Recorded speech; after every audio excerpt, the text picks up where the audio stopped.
పిల్లలకు ఎలా చెప్పితే నీ మాటలు అర్థమవుతావు అలా చెప్పటానికి నిలబడిన మీ దాసునికి సమయోచితమైనటువంటి జ్ఞానమును, పరిశుద్ధాత్మ ప్రేరణను, మీ మాటలు చెప్పగలిగిన సామర్థ్యమును మీ దాసునికి అనుగ్రహించి మీ దాసునికి మీరు తోడుగా ఉండి నడిపించమని ఈ రాత్రి మేము ధ్యానించబోయే అంశములు, అద్భుతమైన సంగతులు మీ పిల్లలకు తెలియపరచమని యేసుక్రీస్తు ప్రభుల వారి పేరట ప్రార్థించి వేడుకొనుచున్నాం తండ్రి, ఆమేన్.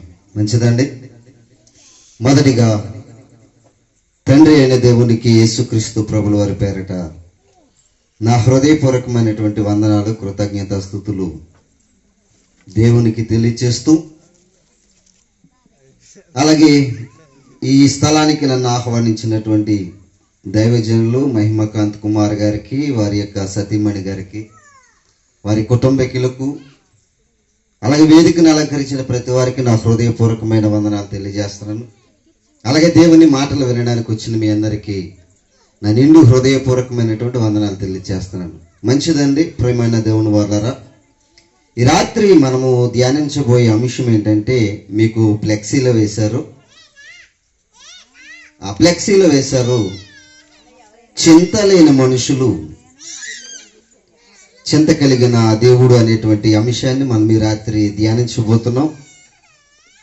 ఏంటంటే, చింత లేని మనుషులు చింత కలిగిన దేవుడు. మనుషులకి చింత లేదంట, దేవునికి చింత ఉందంట. ఈ రాత్రి మనం ధ్యానించబోయే అంశంలో అద్భుతమైన సంగతులు దేవుడు మనతో మాట్లాడడానికి ఇష్టపడుతున్నాడు కనుక దయచేసి మీరందరూ కూడా చాలా శ్రద్ధగా దేవుని వాక్యాన్ని వినాలని ప్రభు పేరట మీకు మనం చేస్తున్నాను. ప్రియమైన దేవుని వారలారా, మనందరి చేతిలో ఉన్న గ్రంథం పరిశుద్ధ గ్రంథం. అందులో ఎవరి మాటలు ఉన్నాయమ్మా? ఎవరి మాటలు ఉన్నాయి? దేవుని మాటలు ఉన్నాయి. దేవుడు చెప్పింది చేయాలా, మనుషులు చెప్పింది చేయాలా? దేవుడు చెప్పిందే చేయాలి. రైట్. మంచి ఆలోచనాత్మకంగా ఉన్నారు కనుక దేవుడు మనతో ఏం చెప్పాడు, మనం ఏం చేస్తున్నాం? దేవుడు మనతో చెప్పింది చేస్తున్నామా, లేకపోతే మనతో మన వారు చెప్పిన మనుషులు చెప్పిన మాటల ప్రకారంగా చేస్తున్నామా? ఈ రాత్రి కొన్ని నిమిషాలు మనం ప్రశ్నించుకుందాం. బైబిల్ ఏం చేయమంది, ఏం చేయొద్దంది. బైబిల్లో ఉన్న ప్రతి మాట దేవుని మాట. దేవుడు ఏమి చెప్తే అది మనం చేయాలి. మనుషులు చెప్పింది అది వ్యర్థం. దేవుడు చెప్పినటువంటి సందర్భాలను కొన్ని నిమిషాలు మనము ఆలోచన చేద్దాం. మనుషులకు అసలు చింత లేదంట, దేవునికి మాత్రం చింత ఉందంట. అదే ఈ రాత్రి మనం ధ్యానించబోయే అంశం. ప్రభునందు ప్రియమైన దేవుని వారలారా, బైబిల్ గ్రంథంలో మూడు పండగలు ఉన్నాయి. ఎన్ని పండగలు ఉన్నాయమ్మా? అందరు శ్రద్ధగా వినాలి. ఈ రాత్రి అద్భుతమైనటువంటి మాటలు మీరు జాగ్రత్తగా వినాలి. బైబిల్ గ్రంథంలో మూడు పండగలు ఉన్నాయి. ఒక పండగ గురించి రాత్రి మీకు తెలియచేస్తాను. ఆ పండగే పస్కా పండుగ. ఏ పండుగ అంటే? పస్కా పండుగ. 3 పండుగలలో ఒక పండుగ పేరేం పేరేనంటే పస్కా పండుగ. ఈ పస్కా పండుగ అనేటువంటిది ఎప్పుడు ఏర్పడింది, ఎవరి కొరకు ఏర్పాటు చేయబడింది, ఈ పండగ అసలు ఎందుకు ఏర్పాటు చేశాడు, పండగ చేయమని దేవుడు చెప్పాడా, పండగ మనుషులే చేస్తున్నారా, పండగలో ఉన్నటువంటి పరమార్థం ఏంటి?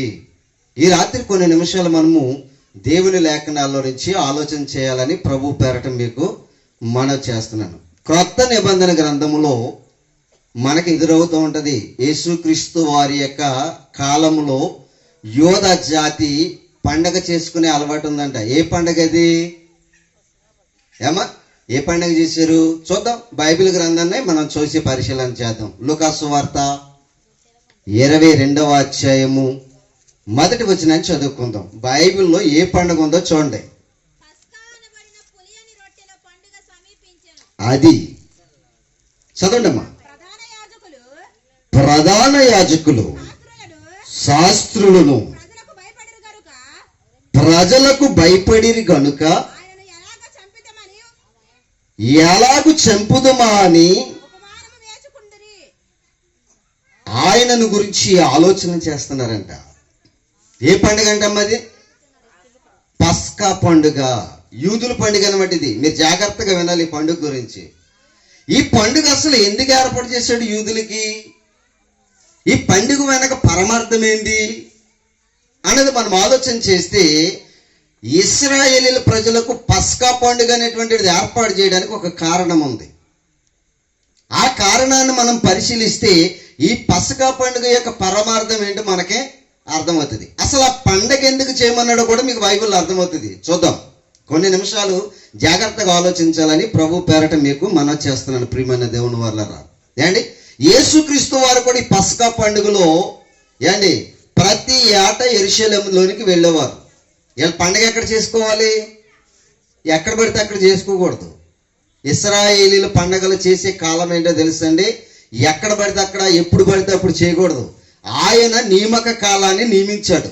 ఆ కాలంలో యెరూషలేము దేవాలయంలోనికి వెళ్ళి పండగ చేయాలి. ఇది ఇశ్రాయేలీలకు దేవుడు ఇచ్చినటువంటి కట్టడ. ఎందుకు ఇచ్చాడు ఈ కట్టడ? ఎందుకు చేయమన్నాడు ఈ పండగ అన్నది ఒకసారి మనం ఆలోచన చేయగలిగినట్లయితే ద్వితీయోపదేశ కాండంలో ఒక మాట మనకు కనిపిస్తూ ఉంటుంది. చూద్దాం. అక్కడికి వెళ్ళి ఒక మాట చూద్దాం మనం. ద్వితీయోపదేశ కాండము 16వ అధ్యాయము 1వ వచనం. ద్వితీయోపదేశ కాండము 16వ అధ్యాయము. అబీబు నెలను ఆచరించి నీ దేవుడైన యెహోవాకు పస్కా పండుగ జరిపింపవలను. ఎందుకంటే ఈ పండగ ఎందుకంటే చెప్తున్నాడు, ఆన్సర్ చెప్తున్నాడు. చూడండి, అసలు ఈ పండగ అనేది ఎందుకు చేయాలి అని అంటే చదవండమ్మా. ఏలయనగా అబీబు నెలలో రాత్రి వేళ నీ దేవుడైన యెహోవా ఐగుప్తులో నుండి నిన్ను విడిపించెను. అక్కడ ఐగుప్తు దేశంలో ఉన్న బానిస బ్రతుకుల్లో నుంచి దేవుడు నిన్ను విడిపించాడు అనడానికి నిదర్శనంగా ఏ పండుగ చేయమన్నాడండి? పస్కా పండుగ చేయమన్నాడు. వినాలమ్మా, పండగ ఎందుకు చేయమన్నాడో చెప్తున్నాడు దేవుడు ఇక్కడ. పండగ ఏ పండగ చేయమన్నాడో చెప్తున్నాడు. ఎవరికి ఇది పండగ? ఇశ్రాయేలీల ప్రజలకే, క్రైస్తవులకు కాదు. బాగా వినాలి. ఓల్డ్ టెస్ట్మెంట్ వేరు, న్యూ టెస్ట్మెంట్ వేరు. పాత నిబంధన కార్యక్రమాలు వేరు, క్రొత్త నిబంధన కార్యక్రమాలు వేరు. పాత నిబంధన చట్టం వేరు, క్రొత్త నిబంధన చట్టం వేరు. ఇప్పుడు మనం ఏ చట్టంలో ఉన్నాం? మరి ఏ చట్ట కార్యక్రమాలు చేస్తున్నాం? అదనమాట. అది నేర్చుకోవడానికి ఈ రాత్రి చింత లేని మనుషులు చింత కలిగిన దేవుడు అనే టైటిల్ ఇచ్చాను మన వాళ్ళకి. బాగా వినండి అన్నాను. అందుకే పండగ ఎందుకు చేయమన్నాడో, ఆ పండగలో ఉన్న పరమార్థం ఏంటో, ఆ పండగలో ఉన్నటువంటి రహస్యం ఏంటో ఇప్పుడు మనం ఇప్పుకుందాం. బాగా ఇప్పుకుందాం. 3 పండగలే చేయమన్నాడు ఇశ్రాయేలుని. 2 పండగల గురించి నేను ఇప్పుడు చెప్పను, ఒక్క పండగ గురించే చెప్తాను. ఈ పండగ గురించి ఆయన ఎందుకు చెప్తున్నానంటే, ఈ పండగ మన క్రిస్మస్తో లింక్ అయి ఉంది. అందుకే ఈ పండగ గురించి మీకు చెప్తున్నాను. అండ్ ఈ క్రిస్మస్కి లింక్ అయి ఉంటుంది ఈ పండగ. అందుకే క్రిస్మస్ పండగకి లింక్ అయినటువంటి సందర్భంని మనం ఆలోచించుకోవాలి ఈ రాత్రి కాలంలో. ఎందుకు చేయమన్నాడు ఇశ్రాయేలీయుల పండగ? ఏమా ఎందుకు చేయమన్నాడు? పాపపు బానిస బ్రతుకులలో ఉన్న వారిని నీ దేవుడు బానిస బ్రతుకులో నుంచి స్వాతంత్ర జీవితాన్ని నీకు ఇచ్చాడని నీవు జ్ఞాపకం చేసుకోవడం కోసం ఈ పండగనే ఆచరించమని చెప్పాడు. ఈ పండగ ఎందుకు చేస్తున్నారని మీ పిల్లలు అడిగితే, ఈ పండగ ఎందుకు చేస్తున్నారని ఎవరైనా మిమ్మల్ని ప్రశ్నిస్తే, మా దేవుడు మమ్మల్ని బానిస బ్రతుకుల్లో నుంచి విడిపించి స్వాతంత్రులుగా చేశాడు గనుక మాకు ఆనందాన్ని ఇచ్చిన దేవుని గురించి మేము ఈ పండగను ఆచరించాలని చెప్పుకోవాలి. అది ఇశ్రాయేలీలకు దేవుడిచ్చినటువంటి నిబంధన కట్టడ. బాగా ఆలోచించండి. రాత్రి వేళ చాలా అద్భుతమైన మాటలు బైబిల్లో ఉన్నటువంటి ప్రతి సంగతి కూడా. ఈ పండగ మరియమ్మ, యేసేపు ఆయనకి కుమారుడిగా ఇవ్వబడినటువంటి యేసుక్రీస్తు వారు కూడా ఏం చేసేవారంటమ్మా, ప్రతి ఏటా యెరూషలేములోకి వెళ్ళి పస్కా పండుగను ఆచరించేవారు. ఈ పండగలో ఇంకోటి ఏంటో తెలుసండి, పులియని రొట్టెల పండుగ. అంటే ఇది ఏ పండుగ అంట? పులియని రొట్టెల పండుగ. పులిసిపోయిన రొట్టెలు తినకూడదు. ఎన్ని దినాలు ఈ పండుగ అమ్మా? 7 రోజుల పండుగ ఇది. ఎన్ని రోజుల పండుగ అంట? 7 రోజుల పండుగ అంట. పాత నిబంధనలు అక్కడ ఉంటది, మీరు చదువుకున్న గ్రంథంలో. ఇప్పుడు అవన్నీ వద్దు మనకు, ఎందుకంటే మనకు సమయం లేట్ అయిపోతుంది కనుక ముందుకు కొనసాగుతూ మనము బాగా ఆలోచిద్దాం ఈ యొక్క మాటని. ఈ పండగ చేసినప్పుడల్లా ఎవరి జ్ఞాపకం రావాలని చెప్పాడు దేవుడు? ఎవరి జ్ఞాపకం రావాలని చెప్పాడు? ఐగుప్తు బానిస బ్రతుకులను విడిపించిన వాడు ఆయనని చెప్పుకోవడం కోసం ఈ పండగనే చేయమన్నాడు. ఇప్పుడు పండగ చేసుకున్నప్పుడల్లా ఎవరి జ్ఞాపకం రావాలి? వీళ్ళకి ఎవరికి జ్ఞాపకం రావాలి? దేవుడు జ్ఞాపకం రావాలి. ఎందుకనంటే మమ్మల్ని ఎంతో కష్టపెట్టినటువంటి ఆ దేశంలో, ఎంతో బానిసలుగా చేసినటువంటి ఆ దేశంలో, ఎంత స్వేచ్ఛ లేనటువంటి ఆ దేశంలో మేము నలిగిపోతుంటే దేవుడు మమ్మల్ని విడిపించాడని తెలుసుకోవడం కోసం దేవుని కొరకు ఒక పండగను ఆచరించమని మోషే వాళ్ళకి ప్రవేశపెట్టాడు. ఆ ప్రవేశపెట్టిన పండగనే దేవుడు కొన్ని ఆజ్ఞలు ఇచ్చి పెట్టాడంట. వినాలి ఇప్పుడు అందరూ కూడా, జాగ్రత్తగా వినాలి. ఈ మాటలన్నీ కూడా జాగ్రత్తగా వినాలన్నాను. అందుకే ఆజ్ఞలు ఇచ్చి చెప్పాడు, నీ పొరుగు వానిదేది కూడా ఆశించకూడదు. ఆజ్ఞలు మీరు జాగ్రత్తగా వినాలి. విశ్రాంతి దినమును పరిశుద్ధముగా ఆచరించుటకు జ్ఞాపకం ఉంచుకోండి. నీ పొరుగు వాని భార్యను ఆశించవద్దు, దొంగతనం చేయవద్దు. ఇవన్నీ కూడా చెప్పుకుంటూ ఈ పండగను ఆచరించుకుంటూ మీరు బ్రతకండి అని చెప్పాడు. అండి 10 కమాండ్మెంట్స్ అంట. ఈ 10 కమాండ్మెంట్స్ లో ఇశ్రాయేలీలకు ఇచ్చిన ఆజ్ఞలన్నీ కూడా ఎందుకు ఇచ్చాడంటే, బానిస బ్రతుకును మర్చిపోయి మాకు దేవుడు సంతోషాన్ని ఇచ్చాడని చెప్పుకోవడం కోసం ఇవి ఇచ్చారు. ఇప్పుడు సార్లు ఏం చేశారంటే ఆ ఎర్ర సముద్రం దాటేగానే అరణ్యంలోనికి రాగానే సార్ల బ్రతికి ఎలా ఉందో ఒకసారి మనకు బైబిల్ విప్పి చూద్దాం. కొరింథీయులకు రాసిన మొదటి పత్రిక చూద్దాం.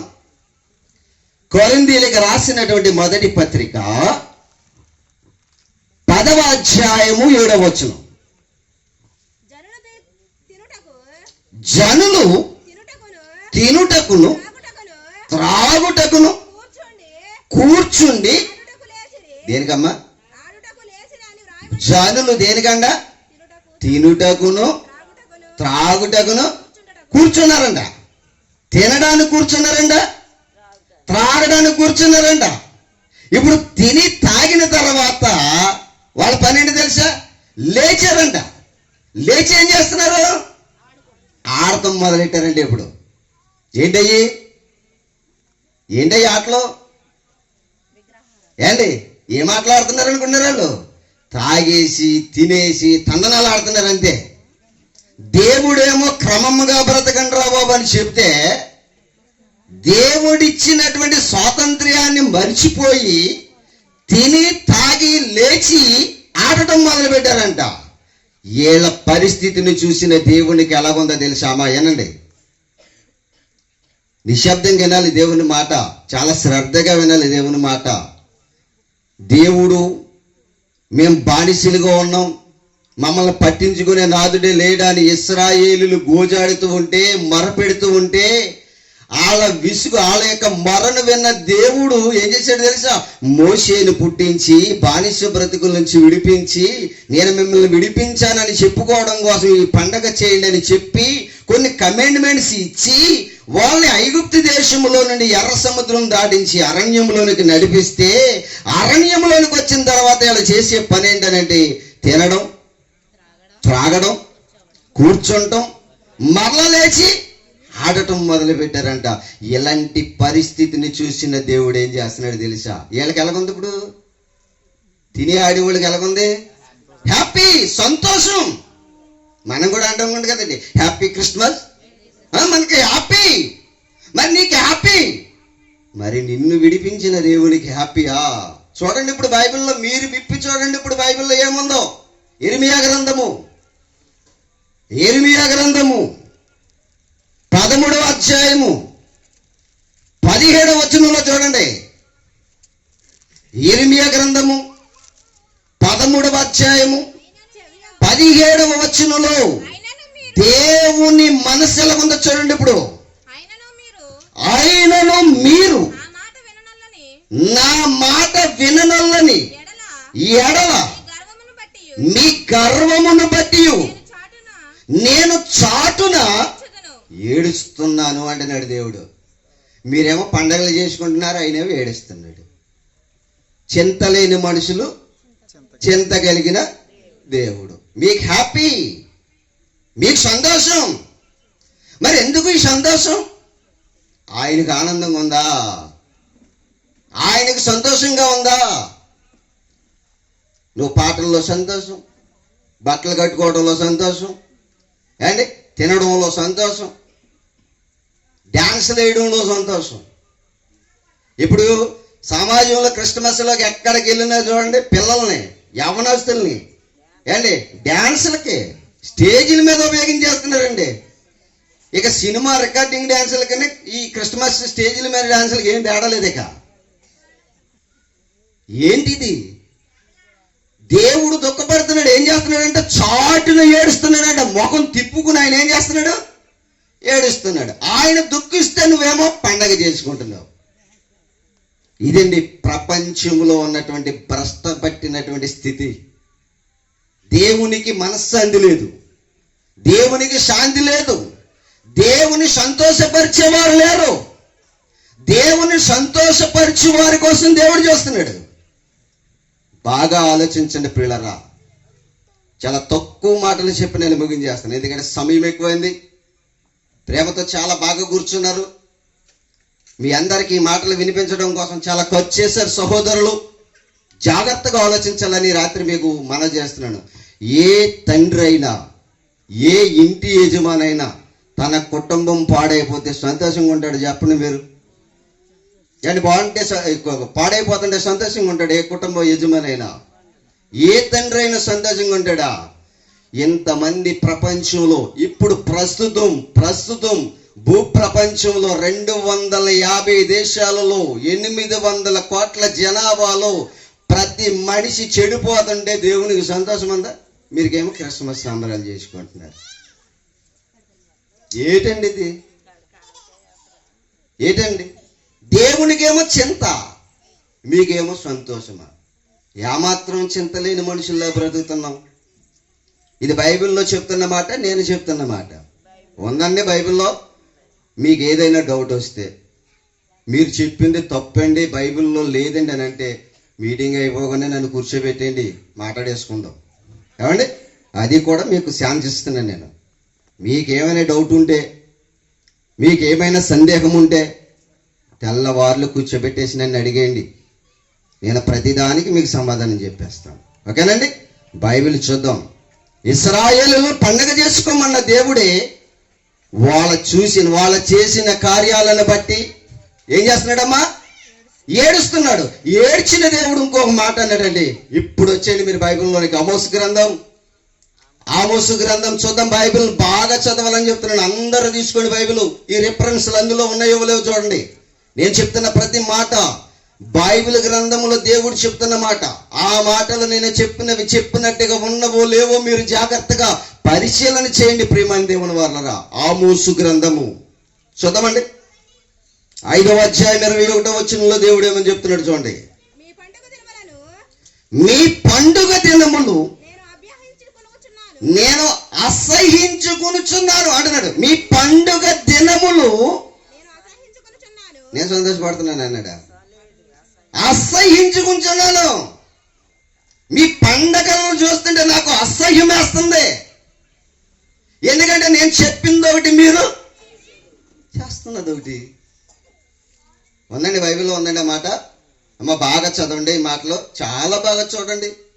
బైబిల్లో ఉన్నవో లేవో మీరు జాగ్రత్తగా ఆలోచించండి. ఈ మాటలన్నీ కూడా కలిపి బోధలు చెరిపేసి సమాజాన్ని భ్రష్టు పట్టించేసి దేవుని వైపు తిరగనివ్వకుండా మా బోధల కరెక్ట్ అంటూ సమాజాన్ని అంతా కూడా వాక్యంని కలిపి చేరిపేసేటండి ప్రపంచం అంతా కూడా.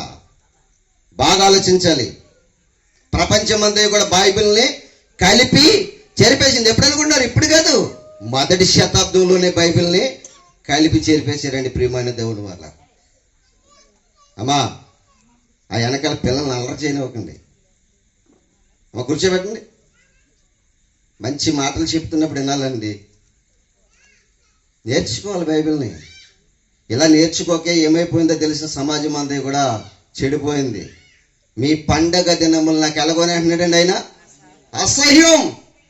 మీరు కోళ్ళు కోసుకుంటున్నారు, మీరు ఎంజాయ్ చేస్తున్నారు, పండగ చేసుకుంటున్నారు, కానీ నాకేమో అసహ్యంగా ఉంది. ఓ తండ్రికి ఏండి 2 కొడుకులు ఉన్నారంట. తండ్రికి ఎంతమంది అమ్మా? 2 కొడుకులు ఉన్నారంట.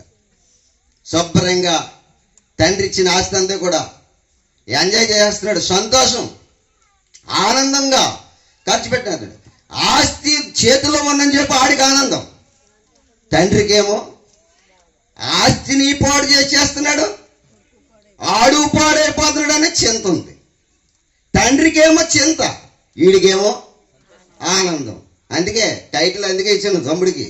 తమ్ముడు, ఈ టైటిల్ బాగుంటుంది, చింత లేని మనుషులు, చింత కలిగిన దేవుడు. దేవునికేమో చింత, మనకేమో సంతోషం. చింత లేదు మనకి.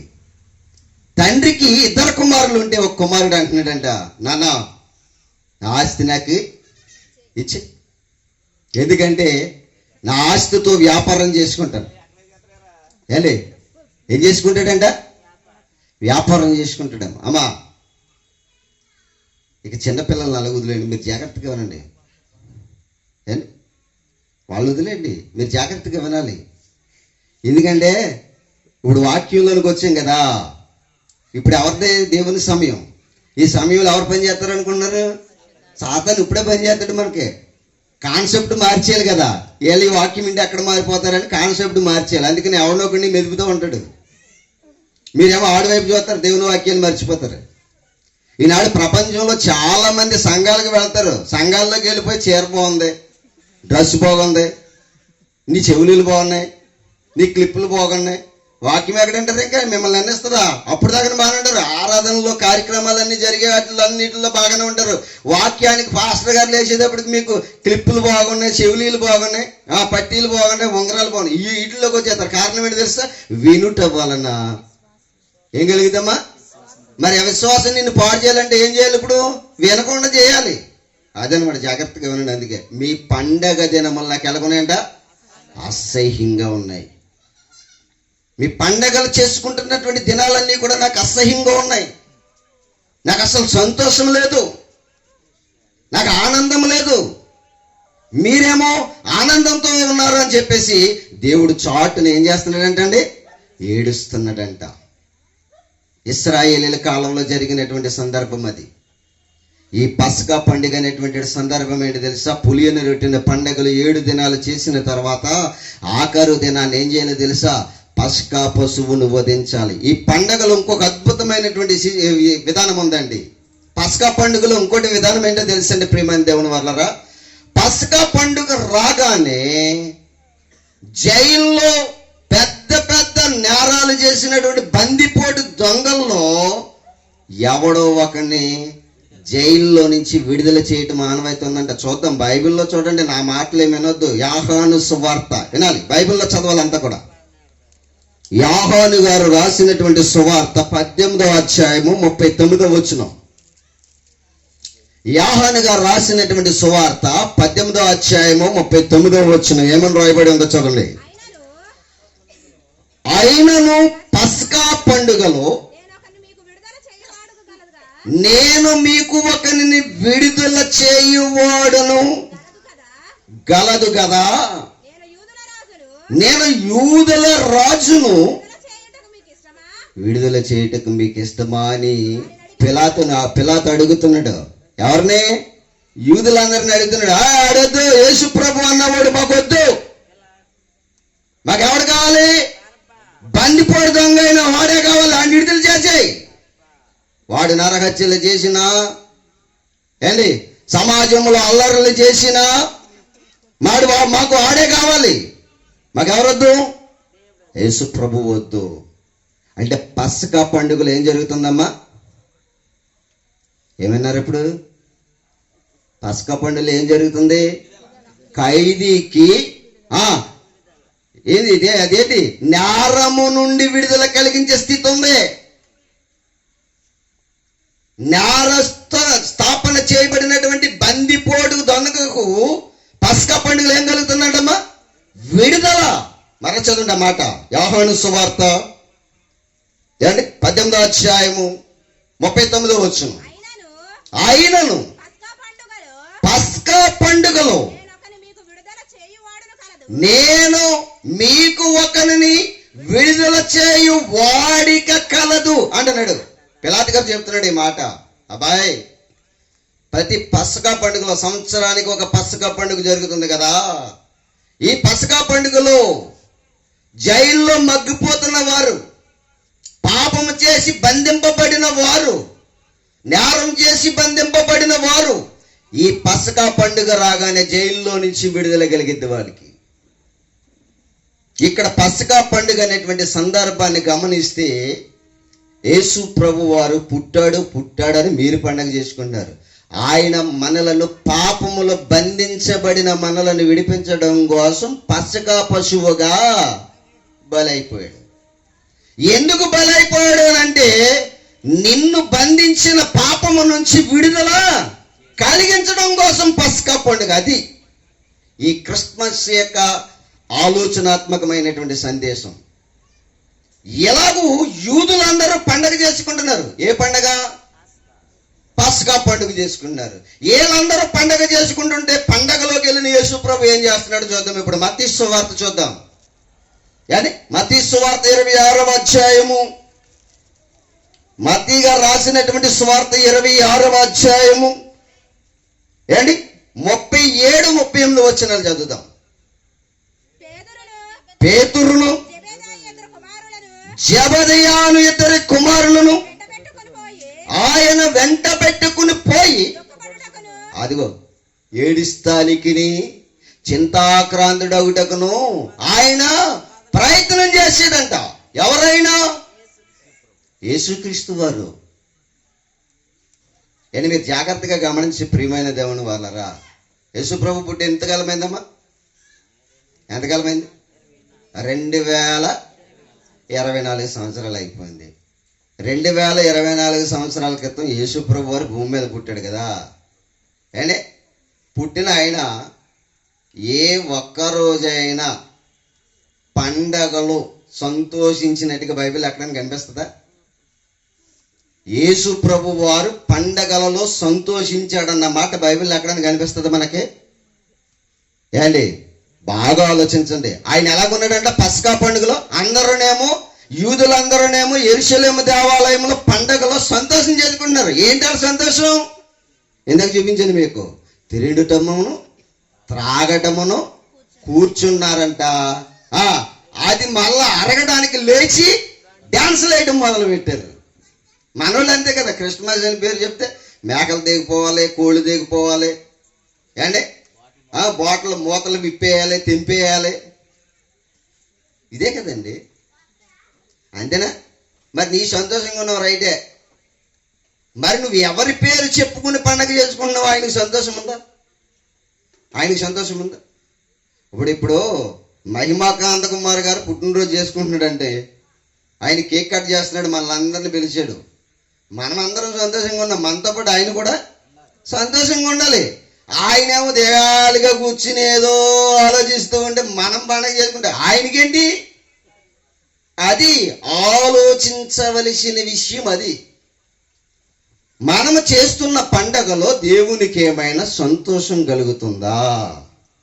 యేసు ప్రభు వారు 2024 సంవత్సరాల క్రితం పుట్టినప్పుడు ఆయన జీవిత దినాలలో ఒక్క దినము కూడా పండగలో కూడా సంతోషించలేదంటండి. హెబ్రీలకు రాసినటువంటి పత్రిక చూద్దాం ఆ మాట కూడా. హెబ్రీలకు రాసినటువంటి పత్రిక బాగా ఆలోచించాలి ఈ మాటలన్నీ కూడా మీరందరూ. హెబ్రీలకు రాసినటువంటి పత్రిక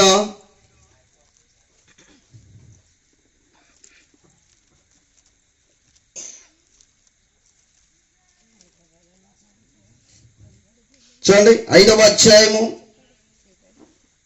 7వ వచనం, 5వ అధ్యాయము 7వ వచనం. శరీరధారి అయి ఉన్న దినములలో మహారోదనతోను కన్నీళ్లతోను తన్ను మరణము నుండి రక్షింపగలవానికి ప్రార్థనలను యాచనలను సమర్పించి భయభక్తులు కలిగి ఉన్నందున ఆయన అంగీకరింపబడును అన్నాడు. చూడండి, యేసుక్రీస్తు వారు శరీరధారి అయి ఉన్న దినములలో ఆయనకి ఏం మిగిలిందంట? రోదన, కన్నీళ్లు. ఎందుకు? సమాజాన్ని చూస్తున్నాడు, తింటున్నారు, తాగుతున్నారు, పండగలు చేసుకుంటున్నారు, పసకా పండుగలో కానీ ఒక్కడ కూడా బానిస బ్రతుకుల్లో నుంచి విడుదల పొందటం లేదు. వాళ్ళు ఎంజాయ్, వాళ్ళు సంతోషమే కానీ చూసుకుంటున్నారు. జరిగే పస్కా బలిలో వీళ్ళకి విడుదల ఉందన్న సంగతి మర్చిపోతున్నారు, అక్కడే ఉండిపోతున్నారు సమాజం. బాగా ఆలోచిస్తున్నారా? బాగా వినాలి ఈ మాటలన్నీ కూడా, బాగా వినాలన్నాను. అందుకే దేవుని వాక్యం ఇది. యేసుక్రీస్తు వారి శరీరధారి అయి ఉన్న దినాలను ఎలాగున్నాడంటమ్మా? రోదనతోనూ ఆ కన్నీళ్లతో ఉన్నాడంట. పస్కా పండుగకి వెళ్ళి ఏం చేశాడంట ఆయన? ఇందాక చదువుకున్నారు, చింతాక్రాంతుడు అయి ఉన్నాడంట. చింతాక్రాంతుడిగా మారిపోయాడంట. మరి ఆయనకి పండగ ఎప్పుడు మనం ఆలోచించాలి ఏండి? కుటుంబంలో యజమాని ఎప్పుడు సంతోషంగా ఉంటాడు తెలుసా? పిల్లలందరూ తన ఇంటిలో తనతో పాటు మర్యాదగా గౌరవముగా తన జీవితానికి ఆయన స్టేటస్కి ఏంటి పేరు ప్రఖ్యాతులు తెచ్చేవారిగా ఉన్నప్పుడు నా ఆనందం ఎంత అంత కాదంటాడు తండ్రి. కారణం ఏంటి తెలుసా? పిల్లలందరూ బాగుంటే తండ్రికి సంతోషం. అందులో ఎవ్వడు బాగోకపోయినా తండ్రికి ఏంటి? చింత. ఇప్పుడు ప్రపంచ మానవాళి అంతా కూడా క్రైస్తవ వేషం ధరించుకుని ఉందే తప్ప ఆయనకి మాత్రం సంతోషం కలిగే వ్యక్తులు ఎవరు కూడా లేరు.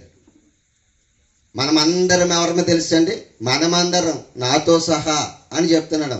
మళ్ళీ మమ్మల్నే చెప్పారేటి? మీరు లేరా అనకండి. మనమందరం ఎవరమో తెలుసండి ఏంటి? క్రైస్తవ వేషం వేసుకుని దేవుని దుఃఖపరిచేవారమే కానీ సంతోషపరిచేవారం మాత్రము కాదని తెలుసుకోండి. మనకి చింత లేదండి, మనకేం లేదు, చింత లేదు అసలు. మరి దేవునికి మనల్ని చూస్తుంటే కన్నీళ్లు గారుతున్నాయి ఆయనకి. మనల్ని చూస్తుంటే ఆయనకి వేదన మిగిలిపోయింది. మనల్ని చూస్తుంటే కన్నీటితో రోదన చేస్తున్నాడు దేవుడు. ఆయన చాటుకు తిరిగి ఏం చేస్తున్నాడంటమ్మా? ఇలా చదువుకున్నారు కదా ఇర్మియా గ్రంథంలో. చాటుకి తిరిగి ఏం చేస్తున్నాడంట? ఏడుస్తున్నాడంట. మరి ఆయన కన్నీళ్లు తుడిచేవారు ఎవరు?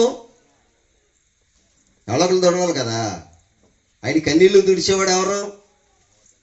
బాగా ఏనండి, ఇప్పుడు బాగా చెప్తున్నాను. ఈ మాటలన్నీ కూడా మీరు బాగా ఆలోచిస్తే అర్థమవుతుందండి పిల్లరా.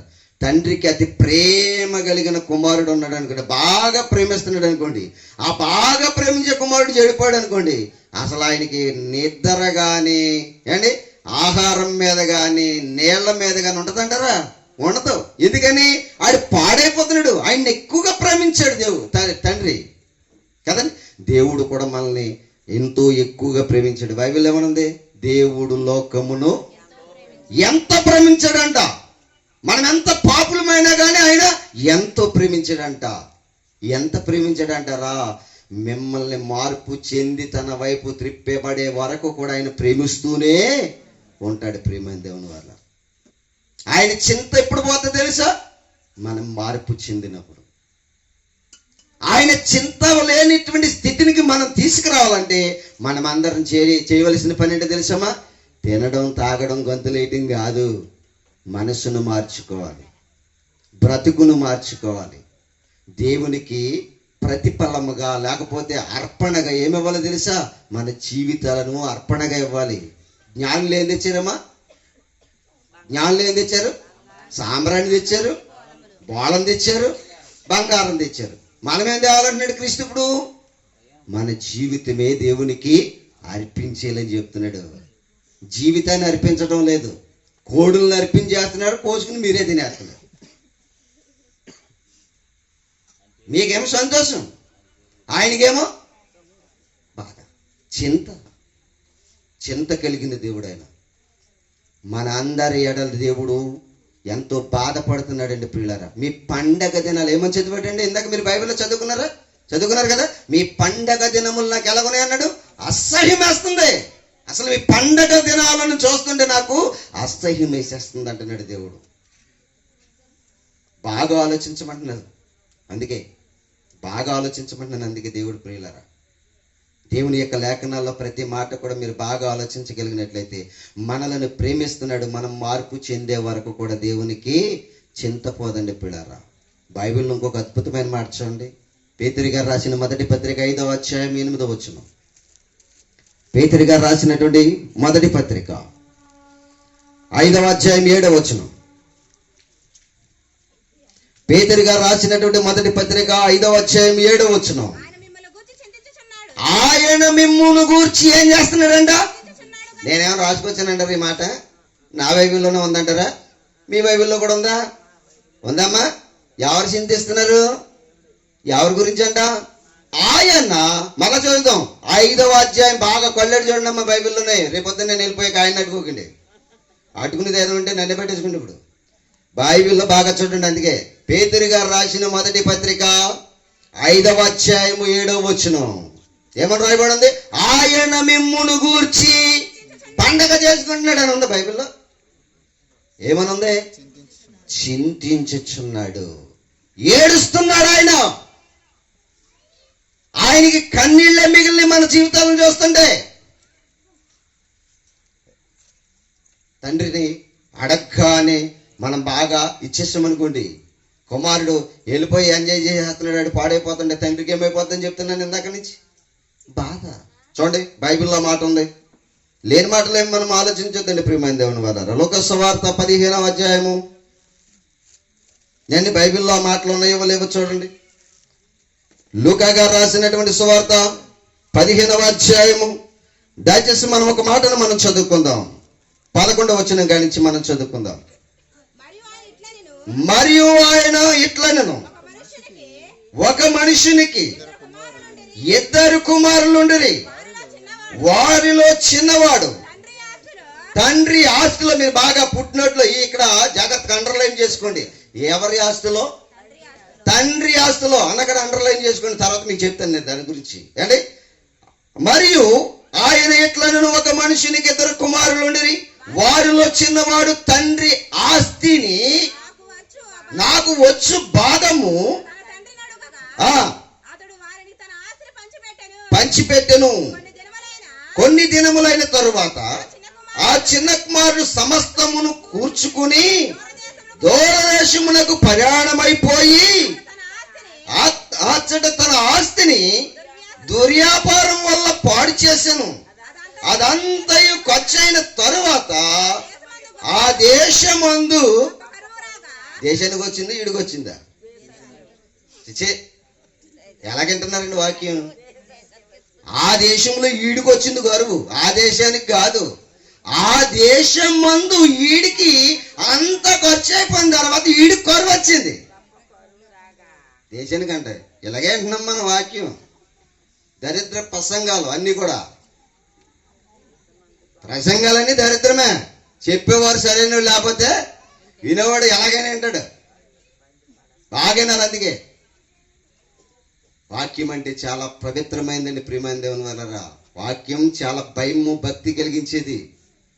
మన ప్రపంచంలో సత్యవాక్యాన్ని సరిగా చెప్పేవారు, విభజించేవారు లేక మన జీవితాలు ఎలా పాడైపోయినాయి. బైబిల్లో ఉందో లేదో చూసుకున్నాను. అందుకే ప్రతి రెఫరెన్స్ చూపిస్తున్నా. ఏమని ఉందండి బైబిల్లో? అక్కడ ఆ దేశమందు గొప్ప కరువు వచ్చేసిందంట. ఎందుకు వచ్చిందో తెలుసా? అయ్యగారు తండ్రి దగ్గర నుంచి ఆస్తంతా పట్టుపోయి దుర్వ్యాపారం చేసాడంట. మామూలు వ్యాపారం కాదు. ఆ డబ్బులు చేతిలో ఉన్నంతసేపు కూడా పండగ. ఆయనకి పండగ. ఈడే ఆస్తి తట్టుకుపోయాడు. ఈడేమైపోతున్నాడేమో, తండ్రి ఏమో ఏడుస్తున్నాడు, ఆయనేమో కన్నీళ్లతో ఎదురు చేస్తున్నాడు. వీడికి ఆస్తి ఇచ్చేశాను, దూరదేశం అన్నాడు, వెళ్ళిపోయాడు. వీడు బాగుపడ్డాడా పాడైపోయాడా, వీడెప్పుడు వస్తాడా అని ఆయనేమో ఎదురు చేస్తున్నాడు. ఆయనకేమో చింత, వీడికేమో పండగ. చింత లేని మనుషులు చింత కలిగిన తండ్రి. తండ్రి ఏమో చింతిస్తున్నాడు ఈ ఆస్తితో ఏమైపోయాడని. కడకి ఆయన అనుకున్నట్టుగానే పాడైపోయాడు. ఆయన అనుకున్నట్టుగానే పాడైపోయాడు. ఈడు పాడైపోయింది కాకుండా ఏమన్నాడంటే, ముఖం చూపించలేనేమో, నా తండ్రికి నేను ముఖం చూపించలేనేమో, ఈ దేశంలోనే ఎవడొకటి దగ్గర పని చేసుకుని బతికేద్దాం అనుకున్నాడు. ఒక యజమాని దగ్గరికి వెళ్ళాడు. ఎలాగని యజమాని పని అడుగుతున్నాడు, అయ్యా నాకు పని కావాలి, ఆ పనిలో నేను ఆకలితో మండిపోతున్నాను, కడుపు నింపుకోవడానికి నాకు పని అప్పు చెప్పు అన్నాడు. సర్లే, నా దగ్గర ఒకే పని ఉంది, నువ్వు కోరుకున్న పనులు నా దగ్గర లేవు అన్నాడు. ఏంటి ఆ పని? పందులకి కుడితేయాలి. నువ్వు ఏం పోయాలమ్మా? పందులకు కుడితేయాలన్నాడు. ఎప్పుడైతే ఆ మాట చెప్పాడో, ఏదో ఒక పని నా కడుపు నిండాలి కనుక నేను ఏ పని అయినా చేయడానికి ఇష్టపడుతున్నానని చెప్పేసి వెళ్ళిపోయాడు. వెళ్ళిపోయిన తర్వాత ఇప్పుడు ముందర డబ్బులు ఇచ్చేస్తారా ఎవడైనా? ఎవడ కదా, పని చేస్తే డబ్బులు ఇస్తాడు ఎవడైనా. మన దేశాల్లో ఉన్న రూల్స్ ఉండవు, ఆ దేశాల్లో అవుట్ ఆఫ్ కంట్రీస్ అన్నీ కూడా రూల్ అండ్ రెగ్యులేషన్స్ టైప్ ఉంటాయి ప్రతిదీ కూడా. మీరు బాగా వినాలి. అందుకే ఏంటి ఈడు పందుల తోటి దగ్గరికి వచ్చాడు. పందులు మెతుక్కోవడం మిగలకుండా తాగేసినాయి అంటండి. పందుల మిగులుచు పొట్టుతో కడుపు నింపుకుందాం అనుకున్నాడంట, కానీ అయ్యి కూడా మిగల్చలేదంట. అప్పుడు వచ్చిందండి బుద్ధిడికి. ఎప్పుడమ్మా? అప్పుడు వచ్చిందంట. మనకు కూడా అన్ని ఓళ్ళు పోయాక శరీరం లాగేసి అవన్నీ ఆలాడిపోయిన తర్వాత ప్రభువా అంట బుద్ధి వస్తుంది. అప్పుడైతే సుఖమేంటి నీకు? అన్నీ బాగున్నప్పుడు రావాలి. బుద్ధి ఎప్పుడు రావాలనుకున్నారు? అన్నీ బాగున్నప్పుడు రావాలి. ఇప్పుడు వీడికి వచ్చింది. ఎక్కడికి వచ్చింది? అడిగి పందుల తట్టి దగ్గరికి వచ్చేదాడికి వచ్చింది. వీడు అనుకుంటున్నాడంట, ఇలా కాదు, మరలా నా దేశం వెళ్ళిపోదాం, నా తండ్రి దగ్గర పాపాన్ని ఒప్పుకుందాం, తప్పును ఒప్పుకుందాం. తండ్రి, నీకు విరోధంగా నేను పాపం చేశాను, నన్ను దయచేసి క్షమించమని చెప్పేసి నీ కూలివాళ్ళు ఒక కూలివానిగా చేర్చుకో, కుమారుడిగా వద్దని చెప్పేద్దాం అనుకున్నాడంట. వీడు బయలుదేరాడు. గడ్డం పెరిగిపోయింది, తల పెరిగిపోయింది, వస్త్రాలు సరైనవి లేవు, ముఖమంతా మారిపోయింది. బయలుదేరి వచ్చాడు. తండ్రి సింహాసనం మీద కూర్చుని నేను చూస్తున్నాడు. ఈడా కాదా అని చూస్తున్నాడు. ఆయనకి పోగొట్టిన ఆస్తి గురించి కాదు, కానీ నా కొడుకు నాకు వచ్చాడన్న సంగతినే జ్ఞాపకం చేసుకున్నాడు. వినాలి, జాగ్రత్తగా వినాలంటున్నాను. అందుకే నా కొడుకు నా దగ్గరికి వచ్చాడు, నా ఆస్తిని పోగొడితే పోగొట్టాడు, నా కొడుకు నా దగ్గరికి వచ్చాడని తండ్రి గబగబా పరిగెత్తుకుని వచ్చి ఏం చేసుకున్నాడంట? తండ్రి కుమారుణ్ణి కౌగిలించుకున్నాడంట. ఒక్క పాపి మారితే తండ్రి అయిన దేవుడు కూడా నీ గురించి అలాగే పరిగెత్తుకుని వస్తాడు, సంతోషిస్తాడు. లూకాసు వార్త చదువుదాం మళ్ళా 15వ అధ్యాయము 7వ వచనం. లూకా గారు రాసినటువంటి సువార్త 15వ అధ్యాయం 7వ వచనంలో ఏమని రాయబడి ఉందో చూద్దాం మనము. అటువలే మారు మనసక్కరలేని 99 మంది నీతిమంతుల విషయము కలుగు సంతోషము కంటే ఒక పాపి మార్పు చెందటం పరలోకం మందున్న దేవుడు తన దూతలతో పండగ చేసుకుంటాడంట. అదండి పండగ అంటే. క్రిస్మస్ పండగ అంటే పరలోకంలో ఉన్న దేవుడు చేసుకోవాలి, నువ్వు కాదు. నువ్వు చేసుకునే పండగ తినడం, తాగడం, ఆడటం. దేవుడు చేసుకునే పండగ నీ జీవితంలో పాపము నుండి విడుదల పొందడం. అదండి పండగ. అందుకేనండి మీ పండగలను చూస్తే దేవునికి ఎలాగుందో తెలుసా? అసహ్యం. మీ పండగలను చూస్తే దేవునికి దుఃఖం. మీ పండగలను చూస్తే దేవునికి ఏంటి అసహ్యంగా కనిపిస్తున్నారంటే మీరందరూ కూడా ఆలోచించండి బుర్ర పెట్టి. నీవు కూడా దేవునికి ఎవరో తెలుసా? కుమారుడవు, కుమార్తెవు. పాపములో బంధించబడిపోయావు. నీ బంధించబడిన పాపము, నిన్ను బంధించిన పాపము నుండి నిన్ను విడుదల కలిగించడానికి పస్కా పశువు అయినటువంటి యేసుక్రీస్తు ఏం చేయబడ్డాడంట? వధించబడ్డాడు. అదిగే పస్కా పండుగలో ఉన్నటువంటి పరమార్థం. ప్రియమైన దేవుని వర్లారా, బాగా ఆలోచించాలని నేను అందుకే బాగా ఆలోచించమని చెప్తున్నాడు. ఆయన మిమ్మును గురించి ఏం చేస్తున్నాడంటమ్మా? చింతిస్తున్నాడు. ఆయన మిమ్మల్ని గురించి ఏడుస్తున్నాడు. మారరా, మనసు మార్చుకోరా, పండగలే చేసుకుంటూ కూర్చుంటాడు. ఆయన ఎప్పుడో 24 సంవత్సరాల క్రితం 2024 సంవత్సరాల క్రితం పుట్టేసాడండి. ఆయన పుట్టేశాడు. ఆయన త్యాగాన్ని జ్ఞాపకం చేసుకుంటాం మానేసి ఇంకెంతసేపు పండగలో ఉండిపోతున్నాం ఏంటండి? ఇంక అదే చేసుకుందామా? ఎల్లకాలం అది చేసుకుంటూ సరిపెట్టేసుకుందామా? ఏంటి అలాగే సంబరాలు చేసుకుంటూ తినడం, తాగడం, ఆడడం ఇవే సరిపెట్టేసుకుందామా? అవి సరిపెట్టేసుకుంటే తిని తాగి సుఖించిన వారు ప్రతి వాడు కూడా ఎక్కడికి వెళ్ళిపోడు తెలుసా? ఎక్కడికి వెళ్ళిపోడు తెలుసా అండి? అసలు ఒక దినము కూడా ఏంటి కష్టపడకుండా ప్రతి దినము తింటూ తాగుతూ సుఖించిన ప్రతి వాడు నరకములోనికి పోయి యాతన పడుతున్నాడు. ఆయనకు కన్నీరే మిగులుస్తున్నా, బతికినా కన్నీరే, చచ్చినా కన్నీరే మిగులుస్తున్నా దేవునికి. ఇదేనా నీ పండగ? ఇదేనా నీ బ్రతుకు పరమార్థం? ఇదేనా యేసు ప్రభు వారు పుట్టినటువంటి త్యాగం?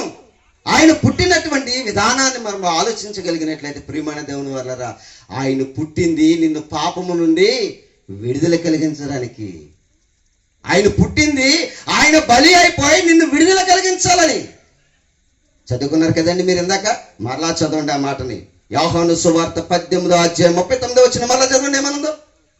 యోహాను గారు రాసినటువంటి సువార్త 18:39. ఆయనను పస్కా పండుగలలో నేను మీకు ఒకరిని విడుదల చేయుట వాడిక కలదు కదా. నేను యూదుల రాజును విడుదల చేయుటకు మీకు ఇష్టమా అని వారిని అడిగారంట.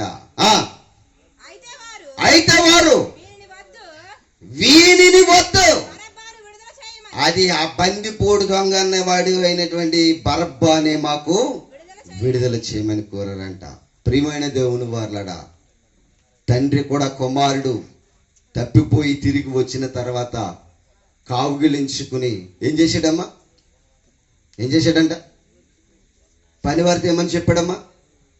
ఈయన్ని త్వరగా తీసుకువెళ్ళి ఏం చేయమన్నాడమ్మా? స్నానం చేయించేసి కటింగ్ చేయించమన్నాడు, ముందర క్షవరం చేయించమన్నాడు. ఆడికి అడ్డం పెరిగిపోయింది, తల పెరిగిపోయింది, తండ్రికి తగ్గ కుమారుడిలాగా లేడు, అలా పెరిగిపోయి నాశనం అయిపోయినాడని చూశాడు. స్నానం చేయించండి ఇంటికి తీసుకెళ్ళి అన్నాడు. స్నానం చేయించిన తర్వాత ఏమన్నారమ్మా? రాజవస్త్రాలు ధరించండి అన్నాడు. రాజవస్త్రాల తర్వాత ఏమన్నాడమ్మా? అంటే ఆ కాళ్ళకు చెప్పులు తడిగించమన్నాడు. తర్వాత ఏమన్నాడు?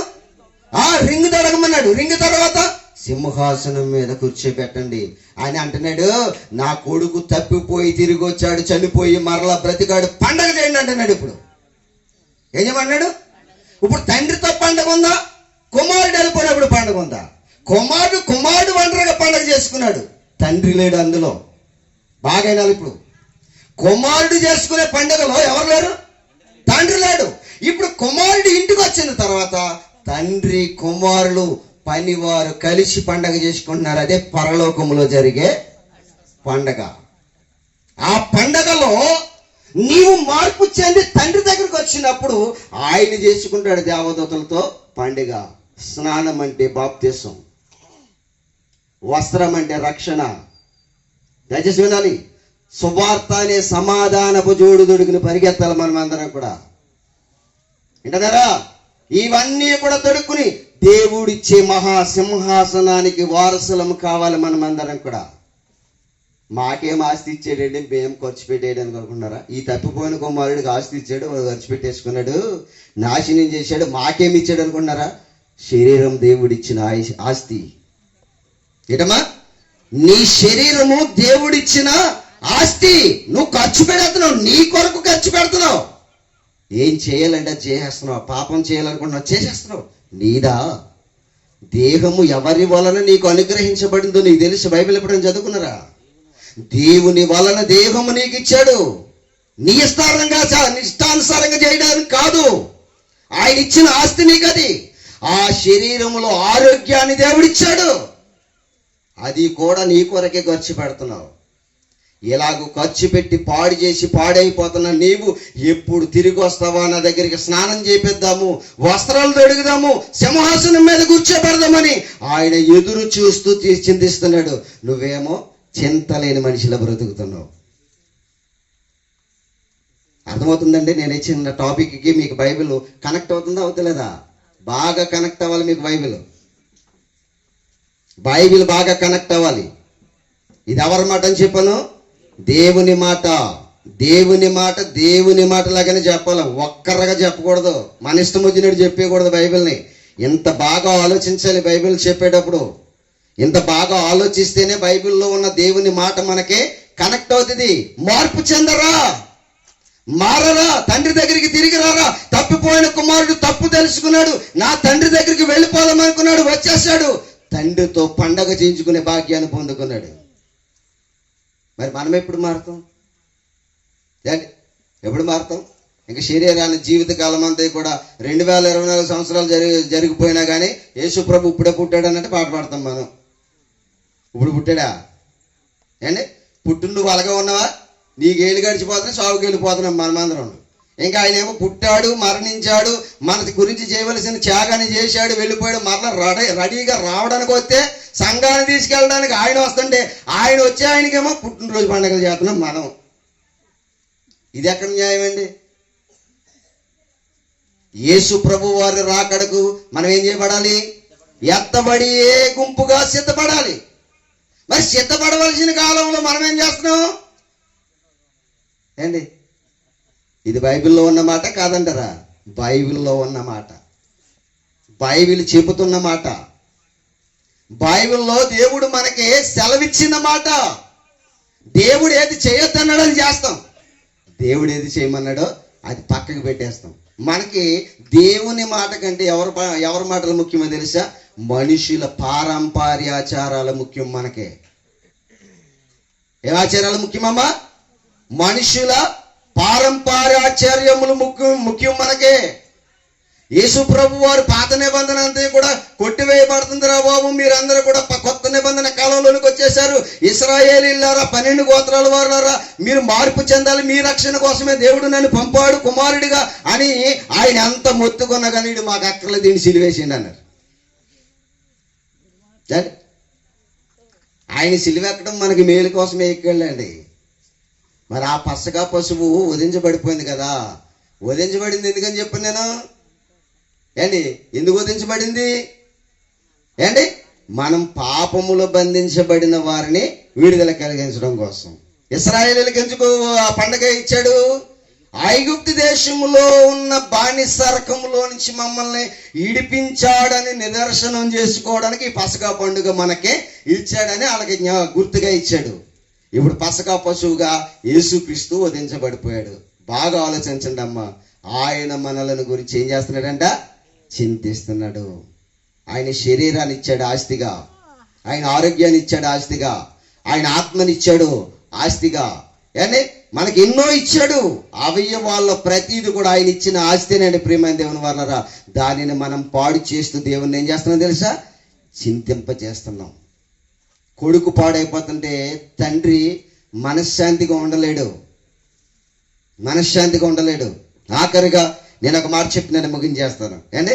మరి దిగాలుగా చూస్తున్నారు కదా, నేను ముగింపుకి వచ్చేస్తాను. జాగ్రత్తగా ఆఖరికి ఒక రిఫరెన్స్, ఆఖరికి అనేదానికి సంతోషం వచ్చేస్తుంది అందరికి. ఇక్కడ ఆఖరికి ఒక రిఫరెన్స్ చెప్పేసి నేను ముగించేస్తాను. జాగ్రత్తగా ఆ మాటను చూద్దాం. లూకా గారు రాసినటువంటి సువార్త 15వ అధ్యాయము ఏంటి? లూకా గారు రాసినటువంటి సువార్త 15వ అధ్యాయము 10వ వచనం. అటువలే మారు మనసు పొందు ఒక పాపి విషయమై దేవుని దూతల ఎదుట సంతోషము కలుగునని మీతో చెప్పుచున్నాను అన్నాడు. చూడండి, ఏం కలిగినమ్మా? ఆయనకి సంతోషం కలుగును. ఎప్పుడు? పాపి మార్పు చెందినప్పుడు. ఫైనల్గా ఇంకో రెఫరెన్స్ ఏంటి? ఎహెజ్కేలు గ్రంథం. అంటే సంతోషం వస్తుందని ఆ రెఫరెన్స్ గురించి ఆపను అనమాట. ఎహెజ్కేలు గ్రంథము 18వ అధ్యాయము 23వ వచనం. అక్కడ ఒక మాట మనకి కనిపిస్తుంది, అక్కడ చూసుకుని మనం ముగించేసుకుందాం. చదవండమ్మా. దుష్టులు మరణము నొందుట చేత నాకెంత మాత్రమైన సంతోషం కలుగునా. వారు తమ ప్రవర్తనను దిద్దుకుని బ్రతుకుటయే పరలోకములో ఉన్న దేవునికి సంతోషం. మీ ప్రవర్తన దిద్దుకోండి, నాకు పండగ అంటున్నాడు. మీ ప్రవర్తన దిద్దుకోండి. మీ పాపములో ఉండి మరణించటం నాకు సంతోషం కాదు. మీ పాపములో ఉండి చనిపోవడం నాకు సంతోషం కాదు. నా కుమారుని పంపిన త్యాగానికి అది కాదు. ఆయన పొందిన మరణము చేత మీకేం కలుగుతుందమ్మా? పాపము నుండి విడుదల. ఒక వ్యక్తి మరణములో ఉండి చనిపోవటం, పాపములో ఉండి చనిపోవటం దేవునికి సంతోషము కాదు. అందుకని దేవుడు మీకు ఇచ్చిన అవకాశం ఎందుకో తెలుసా? మీ ప్రవర్తనను దిద్దుకోవడం. ఆడు బుద్ధి తెచ్చుకుని వచ్చాడు, నువ్వు ప్రవర్తన దిద్దుకుని దేవుని దగ్గరికి రావాలి. అప్పుడు పరలోకములో ఉన్న దేవునికి దూతల ఎదుట సంతోషం కలిగిద్ది. అలాంటి కృప దేవుడు మీకు ఇవ్వాలని కోరుకుంటూ ఈ నా మాటలు ముగిస్తున్నాను. దేవుడి కొద్ది మాటలు మన వినికిడిలో దీవించును గాక. ఆమె చాలా చెప్పాలని ఉంది, కానీ మిమ్మల్ని కష్టపెట్టడం నాకు ఇష్టం లేక ముగించాను. దయచేసి ఈ అవకాశాన్ని నాకు ఇచ్చిన దైవజనులు మరి మహిమాకాంత కుమార్ గారికి నా నిండు హృదయపూర్వకంగా, వారి ఫ్యామిలీకి కూడా నా హృదయపూర్వకమైన వందనాలు తెలియజేస్తున్నాను. మంచిదండి. మనం అసలు సబ్జెక్ట్ నేర్చుకోవడానికి ఆయన పిలిచామండి ఇక్కడ. యాక్చువల్గా ఆయన నాకు తెలిసి నేను పరిచయం అయితే ఆయనకు ఒక నెల ముందే పరిచయం అయినేమో. ఆయన నాకు సంవత్సరం ముందే పరిచయం చేశారండి ఒక ఆయన రాంబాబు గారు నాకు పలానా ఆయన దగ్గరికి వెళ్ళి నీకు సబ్జెక్ట్ నేర్పిస్తారని ఆయన పరిచయం చేశారండి నాకు. మీకు ఆయన పరిచయం ఏమో. నేను తప్పుకుపోయి అంటే బాప్తిజం తీసుకున్న తర్వాత కూడా డ్యూటీలో మాకు ఏంటంటే నైట్ డ్యూటీ చేసినప్పుడు జబర్దస్తులు చూడడం, ఏదన్నా కామెడీ స్కిట్లు చూడటం టైంపాస్ చేసేవాళ్ళు. కానీ వాక్యాన్ని పట్టుకోవడం అంటే కొన్ని విషయాల్లో